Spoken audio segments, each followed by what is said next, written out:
King pamamisita na ning CLTV 36 News kimbundok kay ni Kim Barangay na Buklod, Florida Blanca, Pampanga. Disnan miyang 33 anyo sa ires titrahanyo, amaranong magpainawa, kaya being kayang malating anak. King akasanayan makanining oras, magobraya pagking asikan itrahanyo. Oneng bistaman base king report na ni Pag-asa, aaliya kayabe in Pampanga kareng peka kamituran kay El Nino king Central Luzon. Bagya-bagyara na kanumpanam daman ng epekto na ning mesabing climate phenomenon. Istong anti-kanining panahon na mapali, gugulutan da na pamuka no ing pamanan na miyaliwang klase ning guli. Alos kaoran mo makapananam kami tanaman kaya di apalyan. Hanggang pagulay-gulay.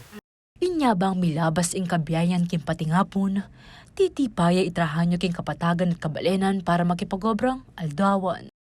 Aparte king epekto king pamananam, problema ramo rin ing supply na ning danom. Uli ning sobrang pali at matas niyang lugal ing karelang tuknangan, matitik-tik la kano rin karelang pipamomban at pisasakluang danom. Magkasakit kaya rin po, kita kayo pong lalamsasa ko, alos mamayad kayo po karang ating motor, patang ating magbabangang saklong ating motor. Padala kayo pong galong, mamayad kayo po karang. Kilob na ning aldo-aldo, bakas-bakas lang misisiping balik king dinalan a peso sa babayad na king meki tricycle ang mangwang danong king lalam.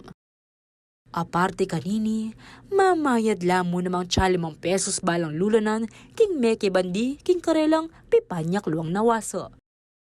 Ing danom kanong ay ni, alira mo gagamitan king pamanos pinggan, pamamipi at pamandilo. Iyan na mo rin ing karelang gagamitan king pamagluto at inuman. Mayap na mukano at alinoman sasakit at siyan, lakos na ring anak ng mga lati. Inya pa kisabi ng trahanyo king gobyerno, sana misuglong niya ilinya ng danong king karelang lugal. Bang kanita, agyang kapurit mo, mirarasan lang malinis a danom.